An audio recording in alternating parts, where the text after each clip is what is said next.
Hello, friends. I'm DJ Lance Rock, and I have to say, Rock and Roll Grad School is awesome!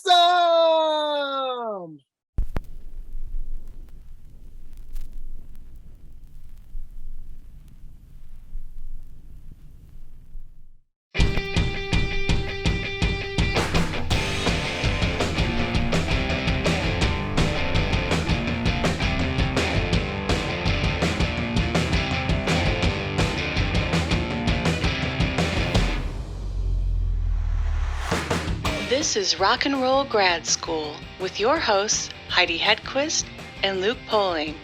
Why are we here? 'Cause we're here. Roll the bones. Hello, kiddies. We are going to have a real good time together, even if we are exhausted. Right. We are speaking with one of the members of Marillion, a prog rock band for the ages, I think we can say safely. Indeed, yes. Better known internationally than here, but that does not make them any less great. Well, what depends where here is. Well, there you go. No, Europe and the rest of the world they are huge. In the US, we have not got our act together. Well, right. So, which is an understatement, but we are not a political show. Not a political show. But yes, so Marillion, they have a new live album recorded at the Marillion weekend a few years ago. But those are the kind of things you want to be at. If you like the band, you want to be at the weekend where it is designed for the true fans. Correct. Yeah, what else? So I was going to say, I don't know if you've seen the Outlaw Country Festival news. It just started. That Willie's been on leave. He has been on leave, but I believe he is back tonight. Maybe Thursday night. Okay, good. So Jim Keltner, legendary drummer, George Harrison's favorite drummer, Jim Keltner, is playing with Dylan. Outstanding. As predicted. Nobody knows how long or what that deal is. Okay. And Dylan's set list is a complete mishmash of everything he hasn't played in about 10 years. Perfect. It's the oddest assortment of stuff. It's wonderful. That's what we like. Chuck Berry covers, some Grateful Dead covers. Perfect. So that looks lovely, and I am eager to try to get to that on Sunday. That's okay. I knew it was coming up for you. Now, we talked Donnie last week. We did. Have you seen anyone since Donnie Osmond? Yes, I saw New Kids and Paula and yes, DJ Jazzy Jeff, which didn't we also talk or did we not talk? Or did we talk offline? I think we talked offline, but they did everything you wanted. They did. Indeed. So yes. Did you try to leave early? No, God, no. Okay, so they didn't say, please don't go, girl. No, I would never do that to them. No, step by step, just one. Oh, baby. No, they never, ever disappoint. Because we talked about DJ Scat Cat. MC Scat Cat. Oh my God, I'm so sorry. I apologize to him and his whole 2 steps forward, families. 2 steps back. Yes. No. Oh. And all of our listeners know, believe it or not, I have excellent taste in music. So for everyone who says New Kids, whatever, blah, blah, blah, they suck, whatever. Always put on an amazing show. Listen, you love who you love. Never disappoint. Never, ever disappoint. No need to apologize. Outstanding showman. Know how to leave an audience wanting more. Know how to sell out everywhere. Gotta give them that. Yeah, I mean, year over year over year. It's what, over year. 40 years since Hangin' Tough came out? Pretty close, if not, yeah. That's insane. I mean,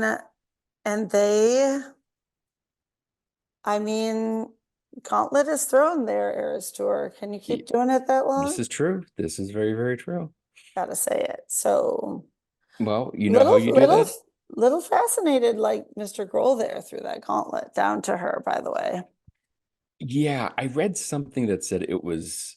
I watched the clip. At first, I read a transcript, and it doesn't sound as bad written out. And then No, but when you when see you it, it's watch it, kind of, it's not nice. yeah. I saw something that implied it was perhaps a dad joke gone wrong.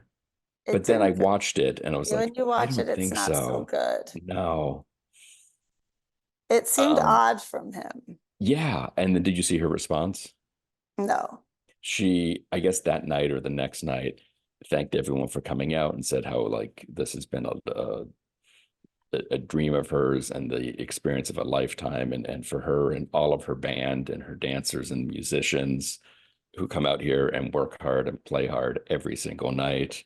Like very much was just very gracious about it, but just like made sure everyone comes out, everyone plays. Yeah, good job. So That's how you do it. yeah, just keep going high. Keep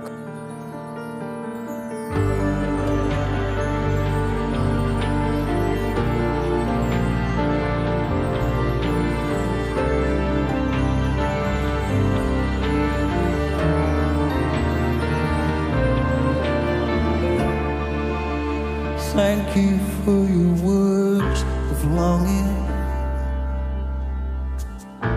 It doesn't really matter whether or not I understood them. It doesn't really matter where they take me or how they take me. A witch black hair and a storm, an unruly sea of soft frozen fear. I lost count at what number live album this is for Marillion. And you think I know? Oh no, that wasn't the question. But it's fascinating to kind of just clearly the band sees something in these live records, that you're getting something out of the performance that is different than what you're capturing in the studio. Is that the reason you keep putting them out, for that reason, that kind of sense of the art of it? Yeah, I think something we've always noticed is that when it's kind of a shame that you write songs, you work out the arrangements, and then you record them, and then once you've toured with it and you come back to it and you listen to the album, although it's it captures the song, there's something happens when you play music live, especially if you play it a number of times and you get really comfortable with it, and it's not, you get past that point of having to, oh my God, what's coming next, Mm-hmm. and you're just into the performance. It's, some of these songs really come together well, and it's a shame that you can't then go and record the album in the studio. I don't know, maybe it wouldn't make any difference. Maybe it's, having an audience to play to makes a difference. I think in fact we find that even just if we have a small audience in the studio, it kind of changes how you perform, so I suppose that's part of it, that we want to, give people a recording of something which is a transitory moment, I suppose. But we have done quite a few live records, but quite often we're recording the shows not with the idea that we're going to put them out in on CDs or whatever, DVDs, and put them in the shops or on Amazon or whatever. It's really just because there's there are a number of fans out there that like to collect mementos of tours or gigs that they've been to. So that's kind of where we're coming from really with that. But now and again we do one and we think, well, let's, or our record company, Ear Music, will come to us and say, can we put out this stuff? In fact, they'll hear things that we've done and ask if they can put it out, rather than us saying, oh, let's put out another live album, Obviously every night's special, but are there ever performances that you particularly yourself want to go back to? Are there ever particular moments that you think of and go, that's the one I want to remember or document? That's the souvenir I want. It was so one that's not that recent, five years ago, I suppose now, maybe more. The first time we played at the Royal Albert Hall when we did it with the string players, that was really magical, and it comes across in the recording, which is great because you go back and listen to that and go, wow, we were good that night, right? So, and that's, it's unusual for us to feel like that, or for me to feel like that. Quite often we come off stage and go, oh, that was terrible. So it's nice when it all comes together and everybody in the band, gets to the end of the gig and feels like, wow, that Magic. that really happened. And the audience were with us as well, because that also happens where we come off stage and go, oh my God, that was a disaster. Not a disaster, but wasn't great. And then somebody will come backstage and go, oh, the audience loved it. The people out there are saying it was best gig ever. And you're like, really? Were we in the same room? So, it's nice when everybody's in agreement that it was a good one. When such a And magical place too. Yeah, it is. And I never really thought about it as being a magical. I hadn't seen many things at the Royal Albert Hall. It was Steve Hogarth who actually pushed for it, I suppose, because he'd said years ago, oh, yeah, we talked about playing these big venues that we used to do, in the 80s, the big arenas and stuff. Yeah. And he goes, no, the deathbed gig for me is the Royal Albert Hall. So I'd like to be able to tell my grandchildren that I played the Royal Albert Hall. This was years ago, and we'd never done it. So, and he kind of assumed that we had because, before he joined. right. And then I was in a meeting with the promoter who we ended up working with in around about 2015, and I asked him, I said, can you get us a gig at the Royal Albert Hall? And he was like, well, I can see what I can do, but it's very booked up, and they're quite fussy, it's like quite a bit sort of snooty, a bit stuck up about rock music, which is a bit weird these days, you'd think. But Right. anyway, took him years. It took 2 or 3 years before he finally said, oh, I've got you a date. It's on Friday the 13th, So we were like, okay, we'll do that. Yeah. We'll take it. Yeah. But then we've been back a few times since. Now, once we played there, they saw, that we could sell it out, and it was our audience didn't trash the place. It was fine. So, but yeah, but this getting back to this show that we're talking about here, which is the Port Zealand, right, from last year. Right. Well, it's going to be one of the last times we play there. I mean, we literally, this next time we do it will be the last time. Not because we don't want to keep going back there, because we've played Port Zealand now. It must be every 2 years since 2007, I think. Right. Apart from the COVID period. So it's always special. So it's great that we've got this really good recording from that. So this is from the kind of Marillion fan weekend, That's where right. you're kind of, to talk about audiences, it's a little bit of fish in a barrel, but it's also the most diehard and well-informed group of people listening to your music. And I don't want to say they're standing there with notepads, but they're going to know if something's different than how it was on the record. No pressure. Yeah, that's true. Yeah. Standing there with notepads sounds about right, actually. Yeah. No, that's not fair. Because they're very enthusiastic. But yeah, it's like, that if anything goes slightly wrong, they're going to notice,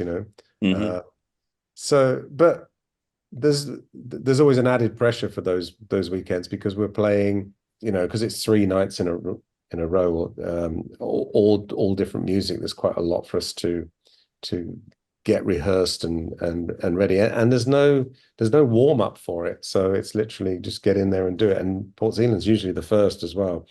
So there's a bit of pressure from that point of view, but it usually comes together.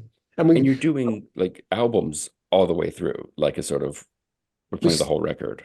Yeah, we started that a long time ago. We just decided one night would be like an album night. We would choose an album and we would play it in its entirety, because it's kind of like an opportunity to have a bit of a deep dive into our catalog and do stuff that we wouldn't do on a tour. On a tour, you're trying to balance, 20 albums, 40 years of music, trying to decide what we should play on a 2-hour set.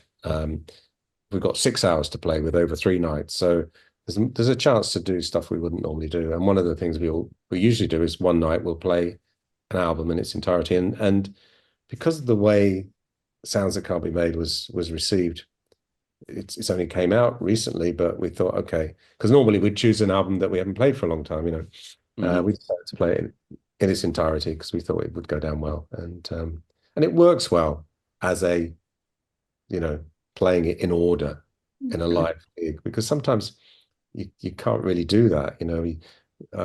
With our more recent albums, I think we've been more conscious of what it's going to be like to play the stuff live, rather than just going in the studio and making a record and then thinking, oh God, well, we can't do that song, we can't do this one. Some songs are great for sitting in your living room or with the lights out or whatever, and just listening, and they might be quite low key, but if you have 3 or 4 songs like that in a live gig, it kind of going to lose people a little bit. So you need to keep the energy level up. And although it's not like Marillion music is fall on the floor rock, but that album, it's got a really good opening and a really good finish, which is important in a live situation. Has doing this, because you've done this over a number of years, like you said, has doing this idea of playing a full record changed the way you approach making them?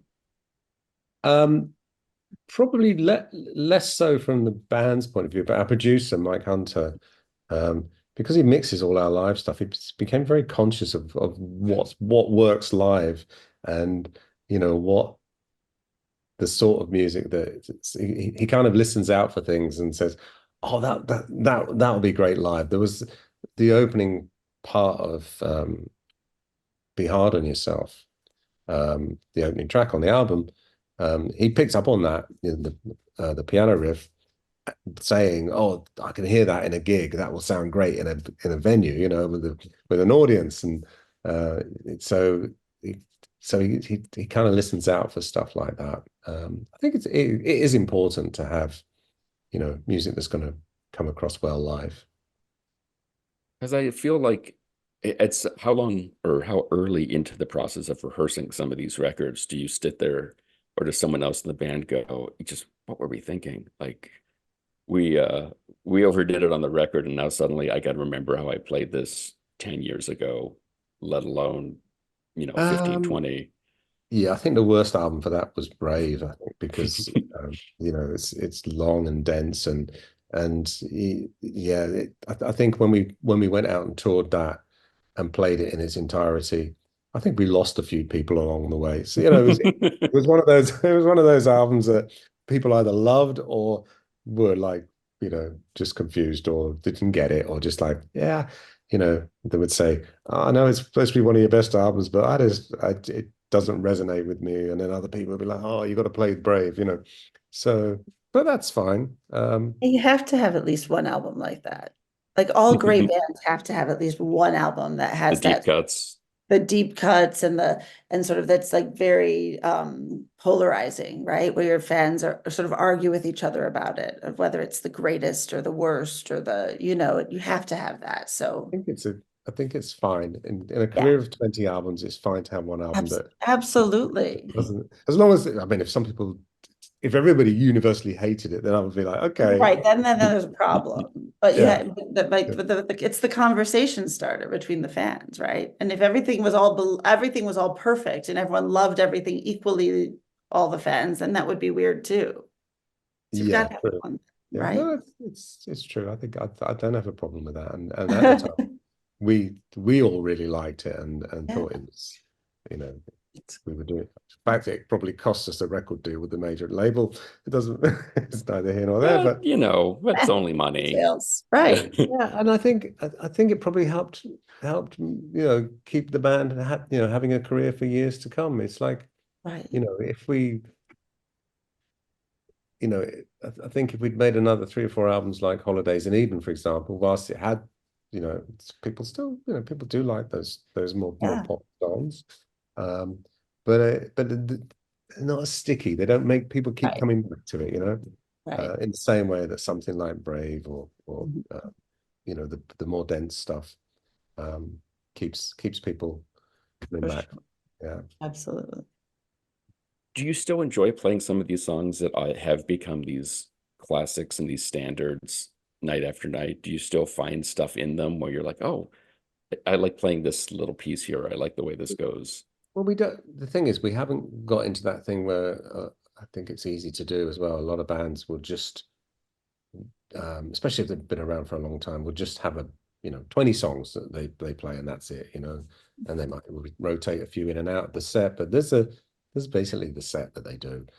We've got a few like that, but there's no sacred songs in our set. So, we'll get to a point where we go, we've been playing Neverland every gig for the last 2 years. Let's give it a rest and we'll leave it out for a couple of years, So there's plenty of songs like that where they work great live, they're fun to play, but you don't want to get stuck into just doing the same songs over and over. So we will just go, okay, we're not going to play that for a while now, whether it's Easter or, I don't remember the last time we played Kaylee. And I think, most bands who had one major hit like we have, you would think they would play it every night. So right. The short answer is no, we don't get bored because we don't do the same thing over and over again. We've got so much to choose from.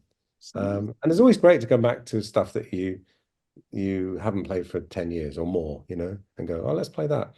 And it's nice if, some people think it's weird that we don't remember how these songs go, but it's almost like just, learning somebody else's music. You go back and you're like, oh, that's how it went, right? And it's like, and you're like, oh, that's actually pretty good. I like this song. So it keeps it fresh, I was wondering about that. Yeah, there's plenty that we don't play very often that I could think of a few right now, like stuff on marbles, like Don't Hurt Yourself, or A Legacy is one we haven't done for a while, which I really like. There's, we've got enough material that it doesn't get boring at all. How do you make that decision between what makes a set list and doesn't? Is it a democratic decision, or do you really have to advocate for the stuff where you're like, I want to take this one on, we got to bring this back? There's a little bit of that. There's one or two members of the band will push for particular songs. Ian will push for stuff that is fun to play as a drummer. I think there's a bit of that from all of us, actually. Steve Hogarth generally likes to push for the ones that people don't like. He'll go, why do we play Hope for the Future? Because he's being, a bit mischievous, really, because he knows that it's not a fan favorite. And he'll be like, let's do that one. And we're like, yeah, but nobody likes it. And then he'll be like, so we used to get, not arguing about it, but everybody used to feel much more strongly about, oh, we need to do this, we need to do that, I really want to do this. Now we're kind of more relaxed, and everybody's, which makes it nicer. So, everybody gets a chance to choose something. If somebody really wants to play something, everybody else will go, okay, let's do it. But generally we let Ian. So I'd say the normal process would be, occasionally Lucy will suggest a set saying, you haven't played these for a long time, how about these songs? Then Steve Hogarth will say, okay, I'll have a go at writing a set list, and he'll try writing a set list and say, this is an order, and he'll add some that he thinks, and that will be based on what we've been doing and what we haven't been doing, and and maybe what's the last album or things like that. And then he'll hand it over to Ian and say, Ian, how does this feel for energy level? Is this okay? And Ian will go, oh, there's a real lull in the middle. Are you sure you want to have those three songs in a row? Because they're all the same, tempo and level. We need to break it up a bit. So that's kind of how the conversations will go. And then Pete will chip in and say, oh, I really want to play this song. Can we do that? So it's kind of, and then eventually we end up with a set, and then what's that saying about no battle plan survives the first engagement? Well, no set list survives the first rehearsal, right? So we then try rehearsing it, and then we might make a few changes, and then, or the first gig, even you play the first gig, and then you end up chucking things out and adding stuff in.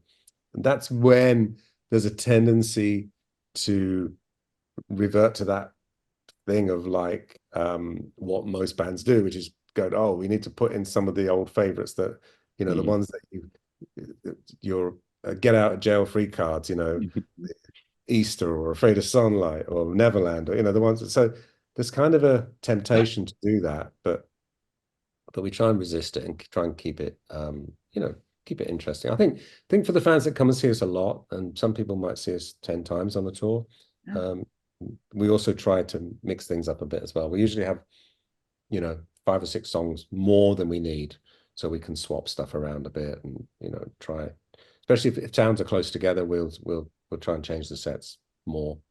But it kind of does tend to settle down into a particular, by midway through the tour, you're not going to get so many changes. So there's a tip: if you want to see a completely different set, you want to catch the tour early, and then later on it'll be different. For a band that has had your legacy and the success that you have had, the length of time that you've been a band, the number of records you've been able to put out, that inherently, as a blessing, I think, brings along, like we've talked about, a fandom that is rabid with Marillion and all the little details of it. And there are podcasts dedicated to you guys. The fandom is very, very, again, rabid with your work. Do you pay any attention to that? Do you know that they are out there? Do you listen? Or is that just, we can't get involved? They do say you shouldn't read your press, just weigh it or something, right? Right. But I don't know about what they say about podcasts. You shouldn't listen to them. I have checked out what people are doing. In the podcast world, there's a few people that are doing Marillion-based podcasts, and Hogarth is doing a podcast, which I've been on with him a few times. So I do take a little bit of an interest, not too much. There's a bunch of guys. There's 4 guys that have got this. They're like the Marillion archivists, we call them. They've got them. One of them's called Mark McCormack, and he's on Facebook with Marco's Marillion Museum. And these guys, between them, they've got like all these videos and stuff they've collected. They've got all this paraphernalia, like loads of just, I don't know where they get this stuff from. Amazing old stuff that you think must have disappeared and be lost forever, but they managed to find it. And it's like a treasure trove of old memorabilia and just random Marillion related stuff from 40 years ago, the old photographs that they get from people, and they're basically cataloging all this stuff. They've got all these bootleg recordings, and we've kind of helped them out by giving them stuff, and so it's quite interesting, and it's quite nice that there's people that want to preserve all this Marillion related material like a museum, so why not? It's I take an interest, but not too much of an interest. But it was really useful for me when I wrote my book a couple of years ago, because that was how I got to know these guys. Kind of like, can you help me out? Because I was like, I remember we did this such and such. I'd have memories of things that had happened, and I was trying to get the chronology right. And I knew that if somebody could pinpoint particular things, like where we were on certain days, then it wouldn't all fall into place. So I was just trying to make it more accurate. When my failing memory, it was useful to have somebody or people who got so much detailed information about our story. So yeah, it was very useful. Are you the kind of person who looks back on what you've done and tries to think about it, tries to incorporate it into future shows and just reflect on that? Or are you much more of I as an artist, I just need to look forward and just keep doing what I feel works for me? What happened? Oh boy, that was a brilliant question. Sorry, I lost you there. Something happened. It froze. Can you hear me all right? Oh, there we go. Now. It was such a great question. But it was brilliant. I got the first half. Yeah. Am I somebody who Yeah, are you someone who looks back to the past a lot, or as an artist, are you someone who's just sort of goes, I can't look back, I just want to keep doing stuff, it's not interesting to me? No, I am. I think I've got a good balance. I am interested in the past, and it's there's nice memories of things that we've done, and I'm pretty proud of most of the music that we've made and the gigs that we've done. It's been an enjoyable journey, but I also want to create new music and look forward to to what we could possibly do in the future, very much so. So yeah, I think it's hopefully it's a healthy balance, you know. I'm not certainly. And it is good to go back and occasionally listen to those old songs as well. You know, the studio recordings but I don't do that often. Yeah, I was wondering about like that kind of how much you do put on your own records and kind of not necessarily go, man, that was more for research purposes than right. anything else. Yeah, you know, like as in, you know, how did this song go, or you know, what were these sounds? I'm really fussy about trying to recreate the sounds of, like, if we play out an old song, I want it to sound the same as it did, you know. I want the keyboard sounds to be the same, put it like that. Not necessarily everything that we play, but you know, to try and capture the atmosphere and the mood of what it was at the time. So yeah. So last question for me, either in the show or just in an empty room, did you get to play the organ at Royal Albert Hall? No, I didn't. Oh, no. Were you waiting for someone to turn around and just run over there and get a C chord? Steve H suggested that we do something with it during the show, and it was just like, you know, it would have been totally impractical. Great, you know, great idea. You think, oh yeah, you could run up to the organ, knock it out. To get from the stage to the organ keyboards. Probably take a couple of minutes. You know, what's going to happen, and then is it in tune with what we've, you know, is it tuned to the same pitch as the rest of it, you know, that we're playing? And so nice idea, but I never even got a chance to try it, to be honest. It's always a bit crazy, you know, those gigs. But yeah, would have been maybe next time. I'm sure we'll play there again. Yeah, just to start or end, or just build a whole album around it. Just to get a picture of yourself sitting there and pulling out all the stoppers. We'll just show up. I didn't even think of that, but I love the idea. Yeah.